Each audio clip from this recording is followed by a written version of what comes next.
السلام علیکم ورحمۃ اللہ وبرکاتہ۔ اعوذ باللہ من الشیطان الرجیم، بسم اللہ الرحمن الرحیم۔ حضور صلی اللہ علیہ وسلم کے والد کا نام عبداللہ تھا۔ عبداللہ بن عبد المطلب کی انتقال کے بعد 12ویں ربیع الاول کو حضور صلی اللہ علیہ وسلم پیدا ہوئے۔ وہ سال تھا 570 عیسوی۔ عبد المطلب نے آپ کی پرورش کی۔ قبیلہ سعد میں آپ کا زمانہ رضاعت یعنی دودھ پینے کا زمانہ پورا ہوا۔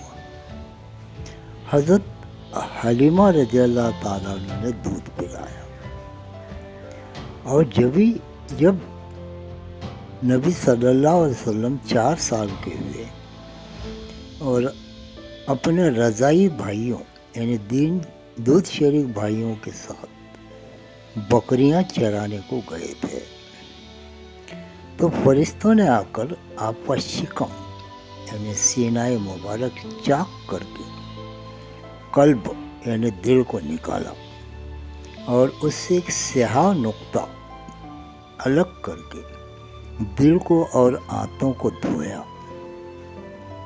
جس سمے اس واقعے کی اطلاع حلیمہ کو ہوئی تو وہ اس ڈر سے کہ اللہ جانے کوئی اور حادثات پیش نہ آئے، آپ کو آپ کی والدہ بی بی آمنہ کے پاس لے آئی اور اس واقعے کو آپ نے بتا دیا۔ بی بی آمنہ نے کہا کہ تم ان کو لے آؤ، یہاں کی آب و ہوا ان کی طبیعت کے حساب سے ٹھیک ہوگی۔ میں اس واقعے سے ہرساں نہیں ہوئی۔ اللہ نے ان کو بہت سے کرامتیں عطا کی ہیں۔ آپ کی عمر 6 سال کی ہوئی تو بی بی آمنہ آپ کو مدینہ اپنے رشتہ داروں سے ملانے لے گئی۔ وہاں ابوا کے جگہ پر بی بی آمنہ کا انتقال ہو گیا۔ اس طرح آپ والد اور والدہ دونوں کی اور سے چھوٹی عمر میں ہی یتیم ہو گئے، اور جب 8 سال کے ہوئے تو آپ کے دادا عبد المطلب نے وفات پائی۔ اس وقت آپ کے دادا نے آپ کی پرورش کے ارادے سے اپنے لڑکے ابو طالب کے سپرد کیا۔ ابو طالب بڑی ہی پیار محبت سے انہوں نے ان کو پالا پوسا۔ دودھ پینے کے دور میں اور بچپن کے دور میں آپ کی عجیب حالت تھی۔ گمراہی کے اور طریقوں سے آپ بالکل بیزار تھے۔ لڑکوں میں نہیں کھیلتے تھے۔ اللہ نے آپ کو تمام عادت خبیثہ یعنی بری عادتوں سے پناہ میں رکھا۔ جب آپ نے 13ویں سال میں قدم رکھا تو ابو طالب کے ساتھ شام یعنی سیریا کی اور سفر کیا۔ بصرہ کی جگہ پر بحیرہ راہب کے پاس سے ہو کر گزرے تو بحیرہ راہب نے آپ کے اندر آثار نبوت یعنی نبوت کی نشانیاں دیکھ کر اپنی قوم کو بلایا اور اپنی قوم کو ان کی نبوت سے آگاہ کیا۔ پھر دوبارہ آپ صلی اللہ علیہ وسلم ام المومنین حضرت خدیجہ الکبریٰ رضی اللہ تعالیٰ عنہ کی تجارت کا سامان لے کر ان کے غلام میسر کے ساتھ شام یعنی سیریا گئے۔ نستورہ راہب کے پاس سے جس سمے آپ کا گزر ہوا اس نے آپ صلی اللہ علیہ وسلم میں شان نبوت انہیں نبوت کی شان دیکھ کر میسر کو اپنے حالات سے بتا دیا۔ اس نے واپسی کے بعد حضرت خدیجہ کو پورے حالت سے آگاہ کیا۔ حضرت خدیجہ نے آپ سے نکاح کرنے کا ارادہ کیا اور ابو طالب نے آپ کا نکاح خدیجہ سے کر دیا۔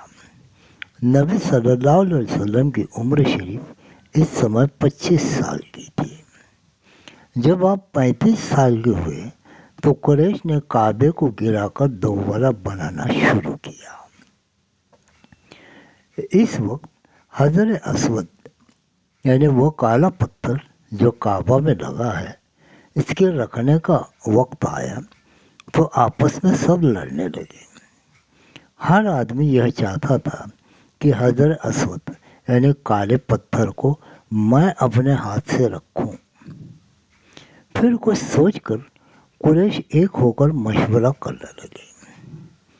ابو امیہ نے کہا کہ بہتر ہوگا کہ پہلے جو آدمی مسجد یعنی کعبے میں داخل ہوگا تو تم لوگ اپنا حاکم اس کو بناؤ۔ قریش اس بات پر راضی ہو گئے۔ اس بیچ نبی صلی اللہ علیہ وسلم وہاں آ گئے۔ دونوں نے کہا کہ یہ امین ہے، یہ فیصلہ کریں گے۔ آپ نے کپڑے میں حجر اسود کالے پتھر کو رکھ کر قریش سے کہا کہ اس کپڑے کے کناروں کو پکڑ لو، کسی کو کسی پر کوئی فضیلت نہ ہوگی اور نہ کوئی جھگڑا باقی رہ جائے گا۔